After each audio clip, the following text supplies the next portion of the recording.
But we're going to go straight into Roe versus Wade. So, if you don't know, here in the U.S., there was a leaked draft decision, a draft opinion from the Supreme Court that seems to suggest that Roe versus Wade and its writer ruling, Planned Parenthood versus Casey, both of those cases, which are the two main abortion cases in the U.S., are going to be overruled. And it looks like that's what's going to happen. The majority looks pretty set, and based off the word that's coming out of the court, it's that's what's going to happen. And it looks like they're putting around the draft, and they're going to announce that probably sometime at the end of June. So what I'm going to start with is go over just how unprecedented this is. As far as I know, this is the first time that especially a case of this magnitude, but I think it's the first time ever that the Supreme Court that there's been a leak of an opinion this early in the process. And it's never happened before, at least this early. So sometimes you might get there might be some kind of a leak. I've heard of leaks happening like maybe a couple hours before the decision's read, maybe the day before. That's about it. And they're usually pretty inconsequential cases. They're, when they do leak. The big leaks don't get out. This is bad.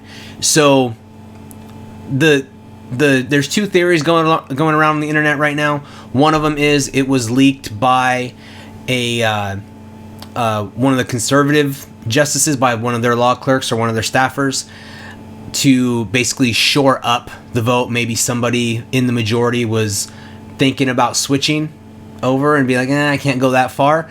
And the leak was to basically keep them in the majority. The problem with that is it doesn't make any sense. I'm more conservative, and if I'm a Supreme Court justice, this actually doesn't make me want to stick with it, especially considering that you're seeing left-wing activist groups saying that people should go to the Supreme Court justices' houses and threaten their families. So, I doubt that this is being leaked by one of the conservative justices in the majority or one of their law clerks, because it doesn't serve the purpose of shoring up the majority. I mean, the only thing, even if you thought that was going to work, the only person that you could really actually convince is Chief Justice John Roberts, and he's proven time and time again he has no problem backstabbing his side of the aisle, essentially. The people that are more like him, at least in the philosophical area of law. So I don't think that really works. The leaker is also, it could be somebody that is a law clerk. There's two people that have been thrown out there. One of them, I don't know their name, but it's a law clerk for Justice Sonia Sotomayor. She is the resident moron on the Supreme Court. She is awful. I've only been able to listen to two cases, two of the oral arguments this term, and she has either lied or just been completely ignorant in what she has said in facts of the case. So, in both of those cases, she was just blatantly wrong. So, which means she's either stupid or she is lying. And either way, I'm not sure which one is worse, to be honest. But it could be one of hers, because she is probably the most radical vote on the court now.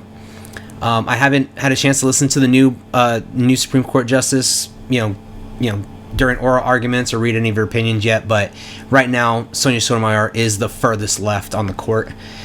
And then there's one more theory, that it is one of the law clerks for the outgoing Justice Stephen Breyer. It could be one of his clerks. And it does kind of make sense that it would come from one of his clerks, because he's on his way out. So what are you going to do to him? He can't be impeached. He really can't. As far as I know, there's no law against it. And, if you burn a bridge on the way out of the Supreme Court, well, the dude's in his 80s. It's not like he's losing that many friends. So, and there is some circumstantial evidence to suggest that it could be one of Breyer's law clerks. So there's a lot of different things, but then there's that one. I saw one little thing that suggests that this is a it could have been hacked. So maybe their servers have been penetrated by some sort of hacker group or something like that, and that's how it got out. Either way, no matter what it is, there is a formal investigation going on, and I do hope they find whoever leaked it, and whoever leaked it, if it is a law clerk, they should be disbarred and never be allowed to practice law again. And if it's one of the justices on the court, and I don't care which side of the aisle it's on, it could be, it could be a Republican appointee, it could be a Democrat appointee. I don't care who it is. I don't care if it's the Chief Justice himself.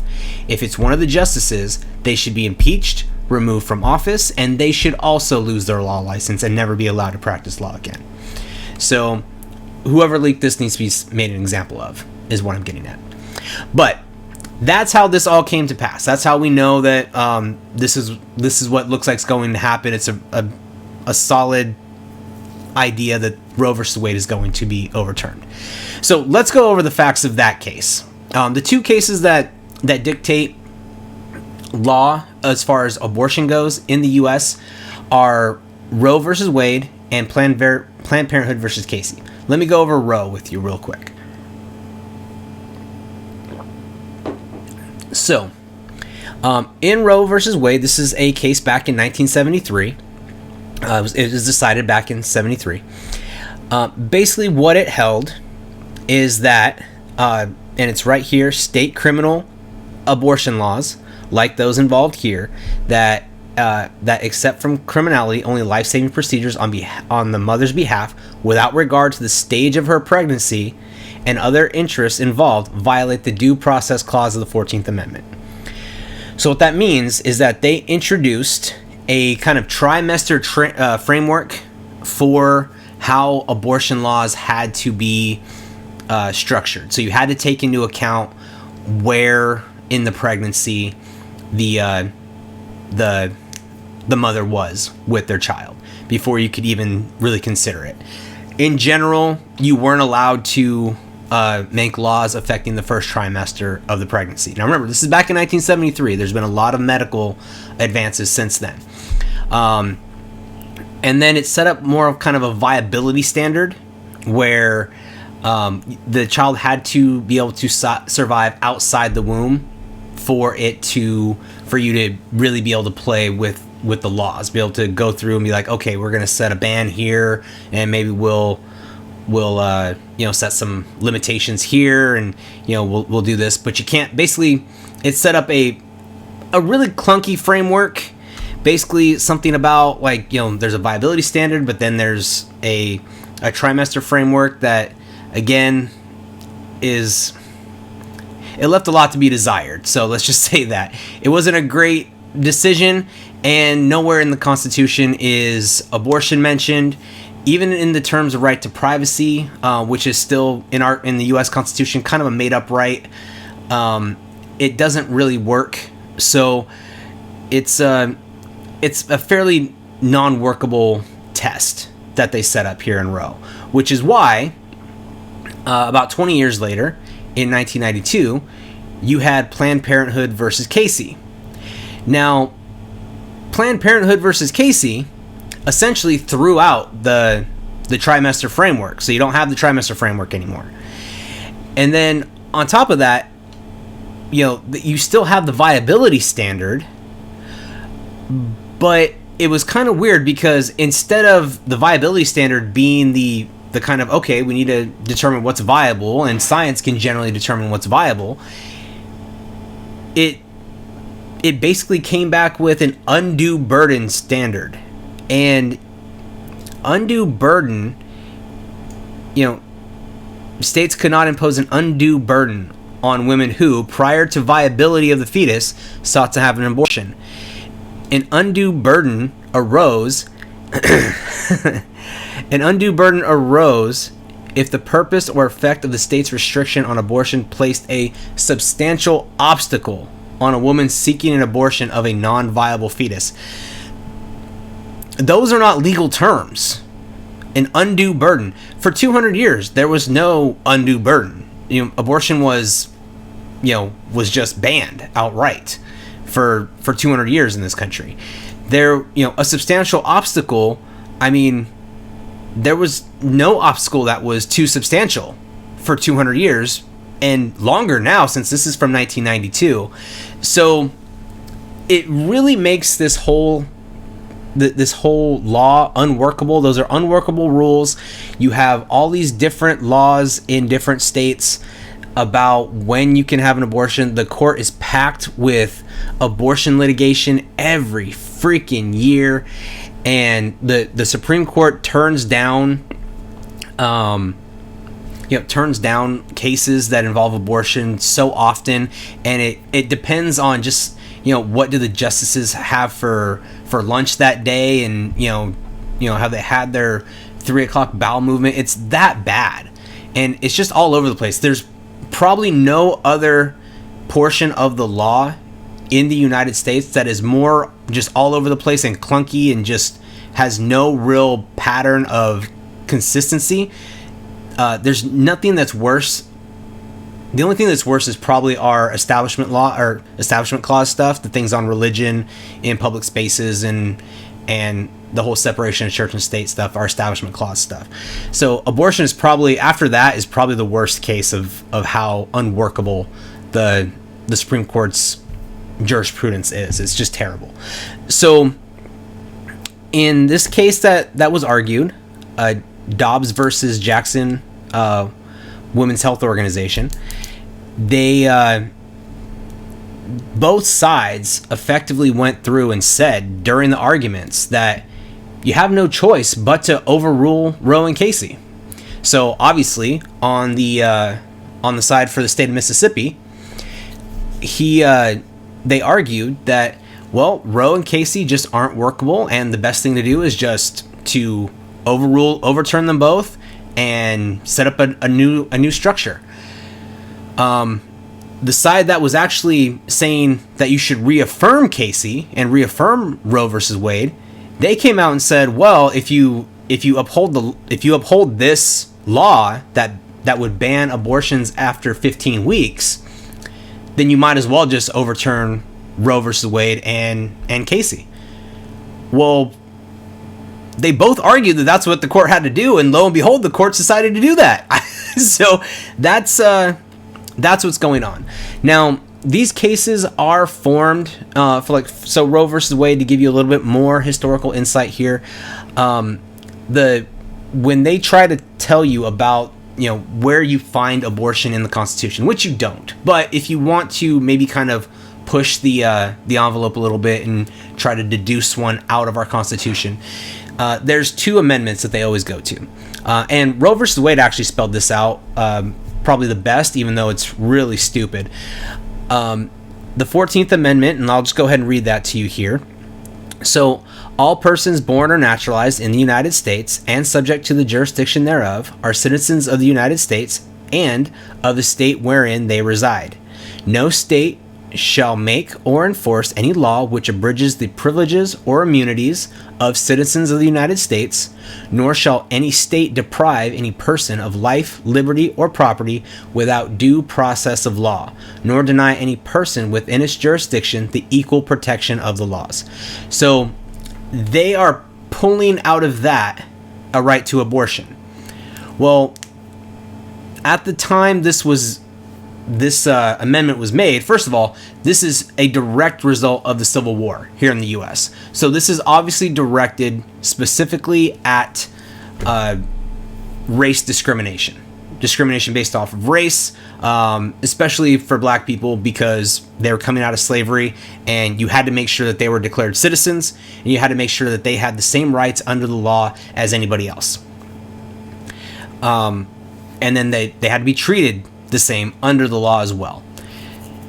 So they're trying to find a right to, they've deduced the right to privacy out of this, which, I mean, you can kind of get from like the 4th Amendment and stuff like that. And we do have some jurisprudence here in the United States. We have some cases that say, oh, the 14th Amendment means that the Bill of Rights does protect everybody in all the states all the time.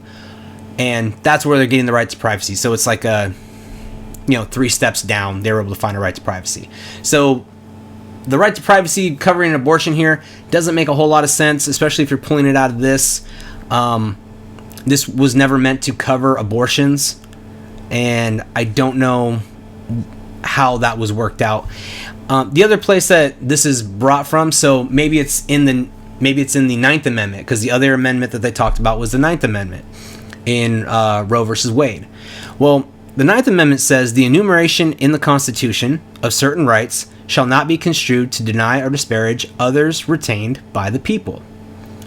So this says, things that this basically says that if this is basically just meant that the rights that are listed in the Bill of Rights are not to be construed as all of the rights that people have. People can have other rights, but those rights have to go through the democratic process. So even if you do take the Ninth Amendment as saying, oh, well, there's a right to an abortion, great, go convince a majority of your fellow people, or go convince a majority of your people in your state Congress and pass a law. Make the abortion laws so that you can have abortions to whenever you want them set. And you're seeing that in a lot of these states that are really lenient with abortion. So, for example, in the state I live in California, you can have an abortion up to the time of birth. So, basically, a woman could go into labor and just say, I don't want to go through the pain, and she can actually have an abortion. So, that's what's going on in California, in New York, and a couple other states as well. So that doesn't make a lot of sense either, because basically what the Ninth Amendment says is we are not saying that everything in the Constitution is all the rights of the people. They have other rights too. Those rights, however, are retained by the people, so they have to go and convince the people. There has to be a majority of the people to go through the democratic process to get those rights. The Supreme Court in Roe versus Wade decided to take abortion out of the democratic process, completely remove it, and basically the Supreme Court was supposed to be the arbiter of what abortion laws were okay, when that's not anywhere in the Constitution by any stretch of the imagination. You can believe in a right to abortion all you like. You need to go convince people that abortion is something that is a good idea, and that you should have that right up to a certain area. For example, this Mississippi law only bans abortions after 15 weeks. 15 weeks to decide? That seems like enough time to me. So at the 15-week mark, then then it becomes like just the life of the mother and some other things that they take into account, other exceptions to the rule. But in general, it's pretty much banned after 15 weeks. So that is essentially the backstory on Roe v. Wade and Planned Parenthood versus Casey. Those are the two cases that dictate all of the abortion jurisprudence in this country.